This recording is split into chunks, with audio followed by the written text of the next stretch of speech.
The federal government's attempt to clean up the financial planning industry is still causing a great deal of angst.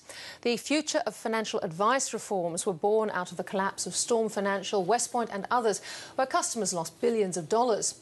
But there are claims the shake-up will cost both jobs and revenue. To get to grips with all of this, I'm joined from Canberra by Daniel Bramal from the Independent Financial Advisors Association, and in the studio here by Richard Klipin, who's the Chief Executive of the Association of Financial Advisors. Gentlemen, welcome. Thanks, Tiki. Thank you. Well, Richard, if I could start with you. This is a terribly complicated area, but what's your biggest problem with these reforms? Tiki, look, there's three things that we have concerns in relation to FOFA. The first one is ultimately the headline number of jobs.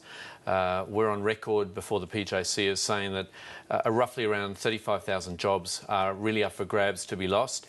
Can I pick you up on that? Because Sure. there's been a lot of query about this. I mean, Rice Walker was saying that really it's just over 17,000 that exist now. So how can you be losing 35? Sure. Look, the numbers are pretty simple. In the explanatory memorandum in FOFA, Rice Warner's research spoke about 6,800 advisor jobs.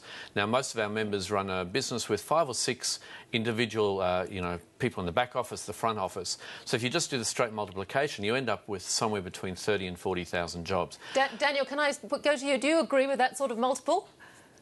It's not the multiple we've got a problem with, Tiki. It's the maths. The Rice-Warner report was updated in January to make it clear how their numbers worked. Because, as you had said earlier on, it's a very, very complicated area. And the Rice-Warner review said that, in fact, the financial planning numbers, the staff that would be lost, none at all. The numbers would be come down very, very slightly. What we'll have instead is a shift. So what we'll see is not likely to be a drop in employment in the financial sector, but a net increase over a period of time. So, Do you agree with that? Look, what's really interesting here, and I suppose this is the issue with FOFA, which was my second point, and that is that we don't know. The fact that we haven't had any serious modelling done by the government commission and done by Treasury means that we're all flying blind. So, in fact, the data that is in the explanatory memorandum was commissioned by the industry super network, not by the government, and it tells one view of the story. I have to say what hit me, because clearly these sorts of jobs are moving as you move from full service to sort of scaled advice, fee for service. But the number that hit me was $130 billion goes back into customers' pockets by 2026 as a result of these reforms. I mean, they say more savings to the economy, but presumably that's a loss to those working in your industry. Look, clearly when you head into a world of transition and moving the industry to a fee-based model where clients are really clear about what they got, there's clearly going to be winners and losers. Our issue is not that we're very comfortable with the strategic intent of FOFA.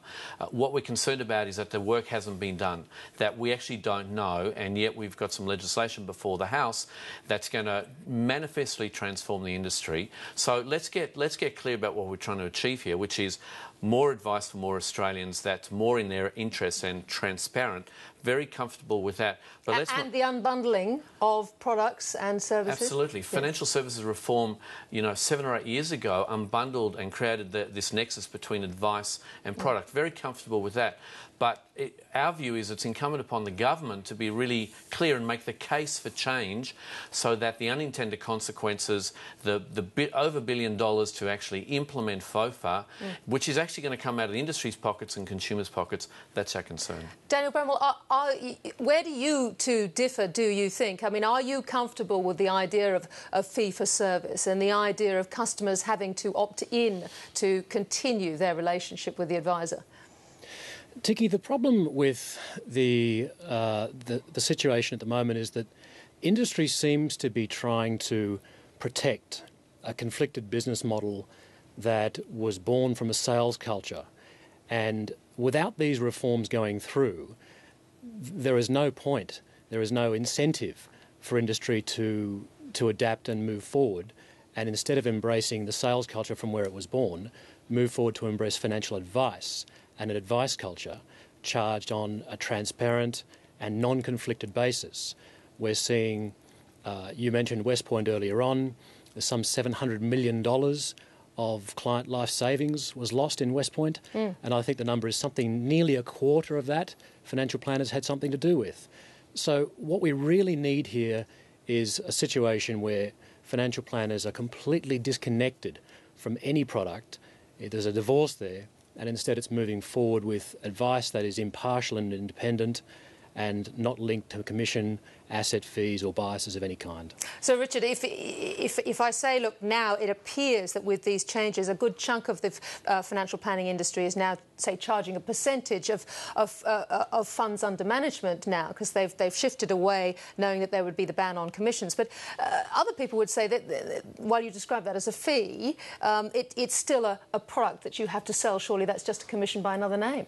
Well, look, you know, the Bramal inquiry spent a long time through 2009 consulting broadly with industry, and what they came up with, you know, as I talked to colleagues around the marketplace, there was uniform support for what Bramal and his committee actually found out.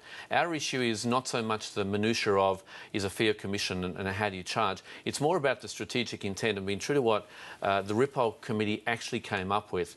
The problem is that our view is that FOFA has been hijacked since then, in particular by industry funds, and with the toing and froing and last minute implementation of things like opt-in, changes around commission on insurance, annual fee disclosure statements.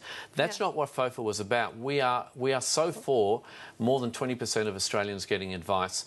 Collectively, we need to get to that point. I'm going to have to get you fellas back. I'm out of time, but Daniel Bramal in Canberra and Richard Klipin here, thank you very much, and we look forward to when the committee comes back. Thank you, Tiki. Thanks.